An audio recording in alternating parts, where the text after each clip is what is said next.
welcome to the MCTV News Weekly Update. I'm Kelsey, Blair. And I'm Carbone. We've got a lot in store for you today, so let's jump right into today's top story.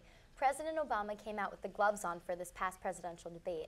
Held in the town hall format, this debate on October 16th was very different compared to the earlier one in this election season.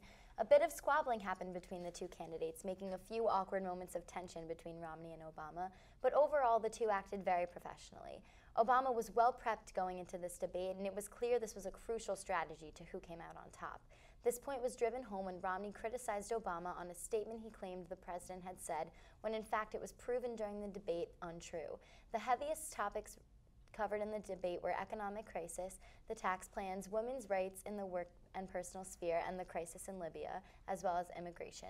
Critics said it looked like Obama came out on top, mostly due to the stumbling Romney did, and those working with the Obama administration seemed triumphant at the end of the debate. Family values was a point stressed by President Obama, whereas Governor Romney focused his points on being able to run an administration successfully while being able to manage a budget. Romney's biggest criticism of Obama was that he did not follow through with many of the bigger promises he made to the American people while running for office in 2008. Obama, on the other hand, criticized Romney on his upper-class agenda and his false and offensive comments that he had been making over the course of the election. Critics say that it is clear to who will already be supporting them. The only tricky part now is to see where the middle will go. November 6th is only a few short weeks away, and we all know Ohio is a key swing state in the upcoming election. Polls currently show President Barack Obama and GOP contender Mitt Romney in a dead heat there. Both candidates have campaigned heavily in the state. For a clue to how things will go on November 6th, look to Stark County.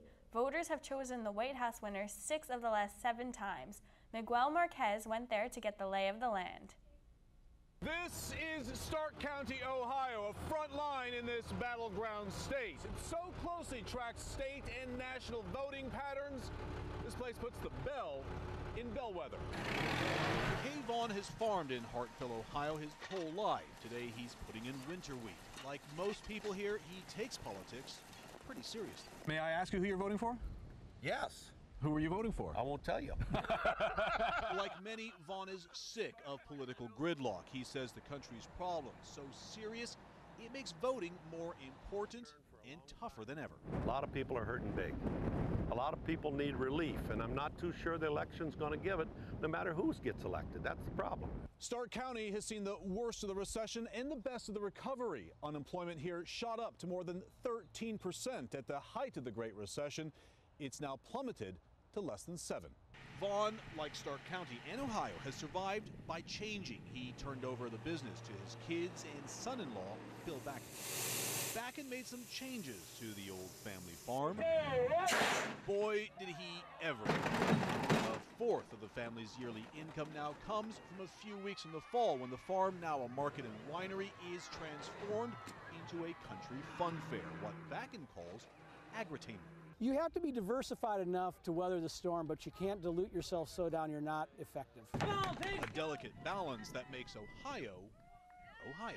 Ohio is #1 at practically nothing, but exceedingly above average at many, many things. How quickly can one shred a car? About 30 seconds. Slesnick Steel has been in the recycling business for 100 years. It is a state-of-the-art scrapyard.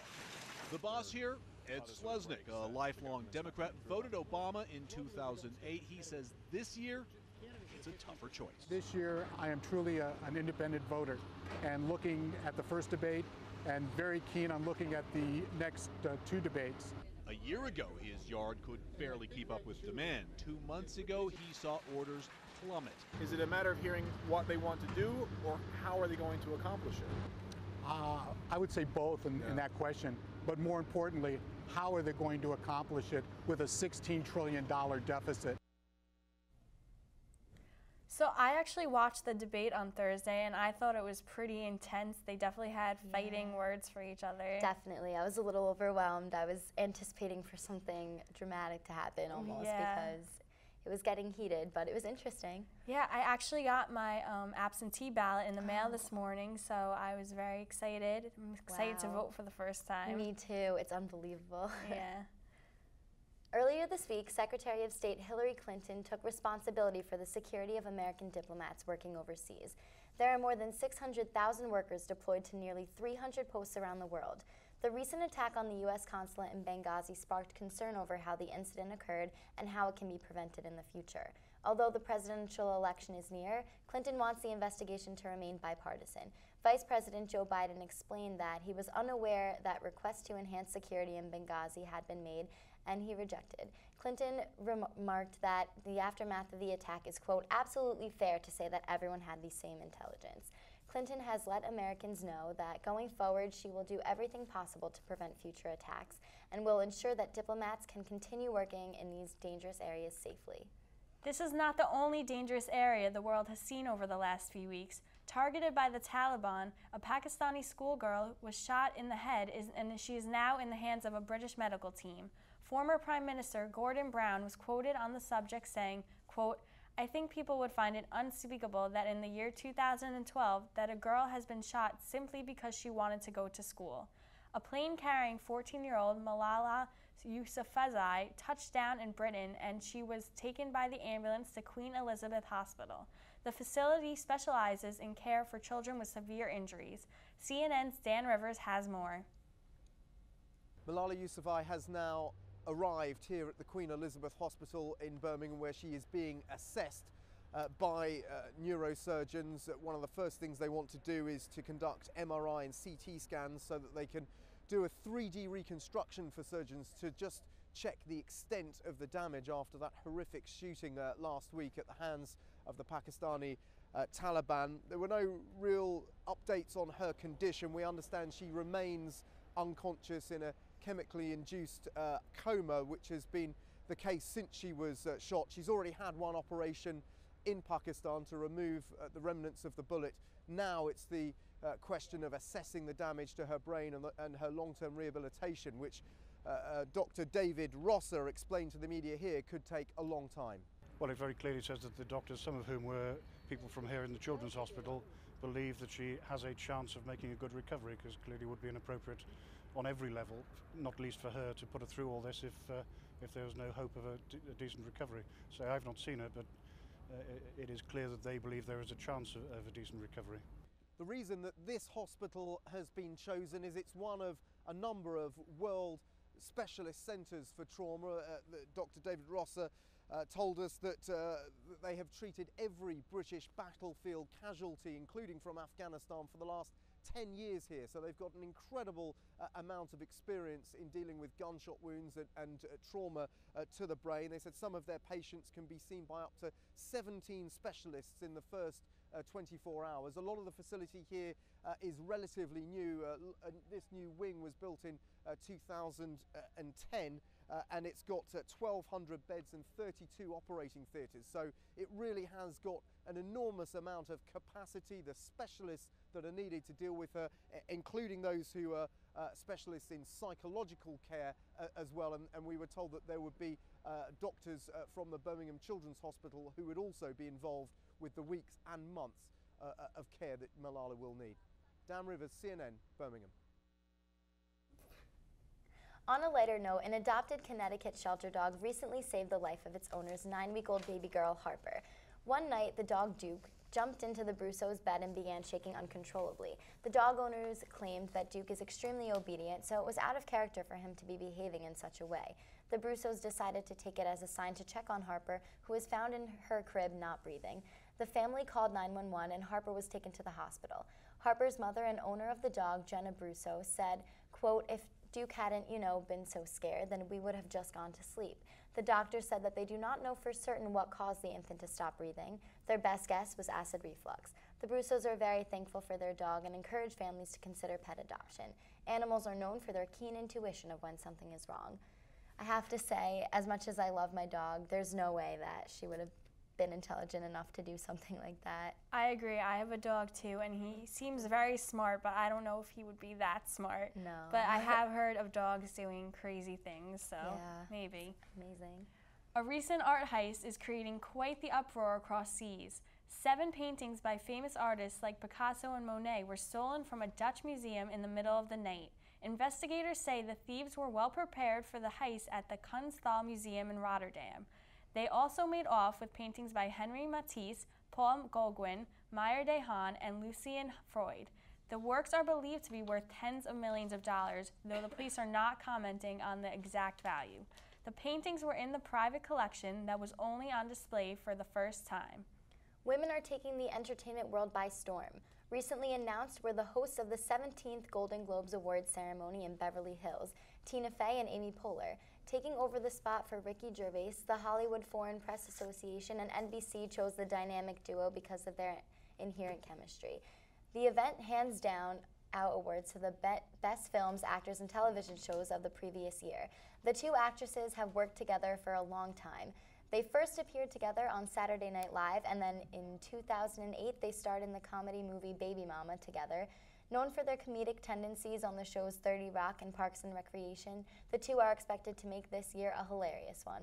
The executive producers of Dick Clark Productions hailed that they were excited to, quote, have two of the most respected names in comedy host the 2013 Golden Globes ceremony.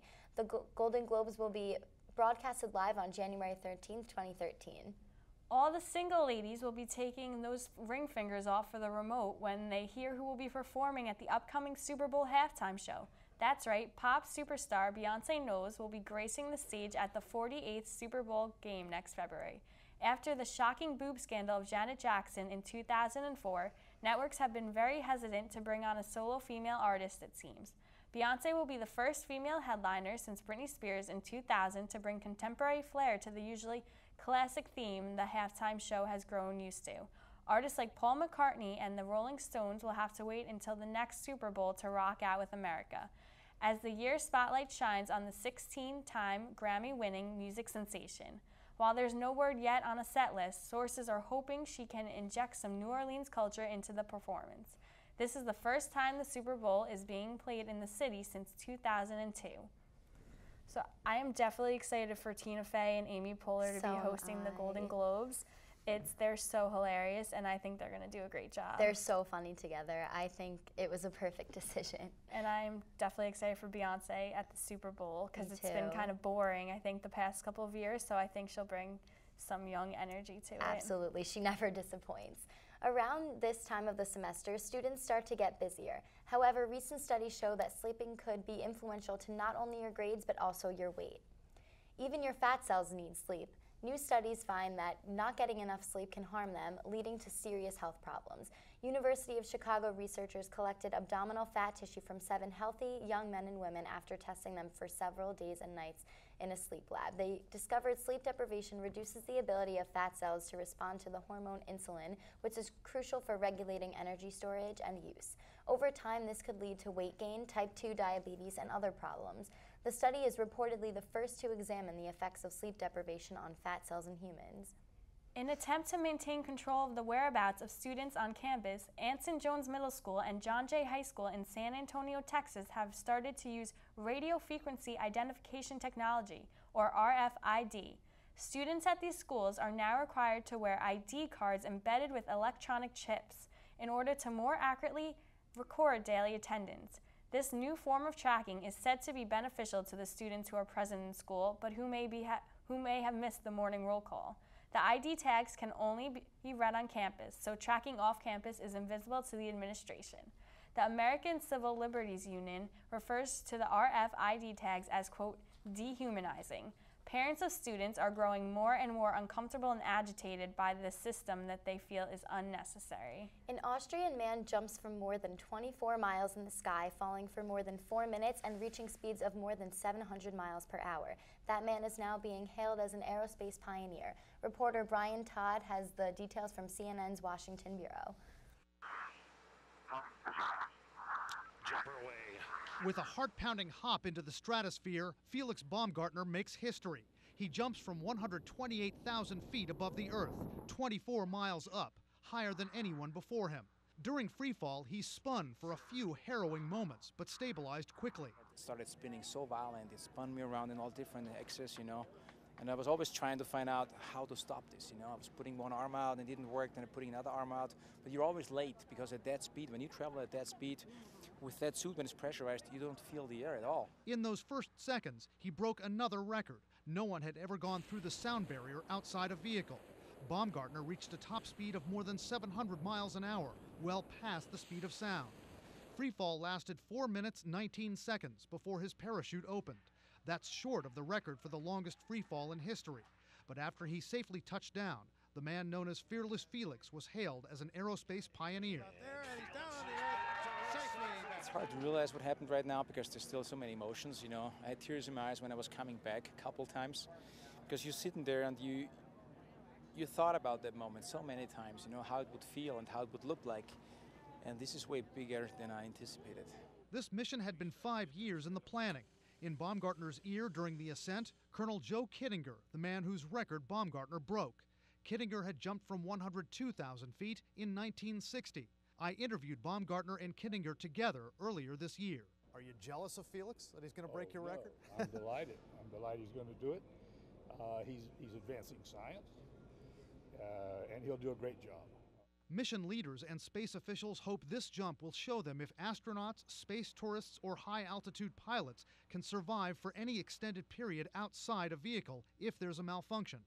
If it held up as expected, Baumgartner's high-pressure suit could be the next generation suit for future missions. What will Felix Baumgartner do next? He told me that after this jump, he wants to pursue an occupation as a helicopter rescue pilot. Might be a bit of a letdown. Brian Todd, CNN, Washington. It's absolutely incredible. Yeah, he was so close to space, and the parachute he went up with, it was so weird. It was crazy, though. Well, looks like that's all we have for you today. I'm Kelsey Blair. And I'm Anna Carbone. Thanks for stopping by.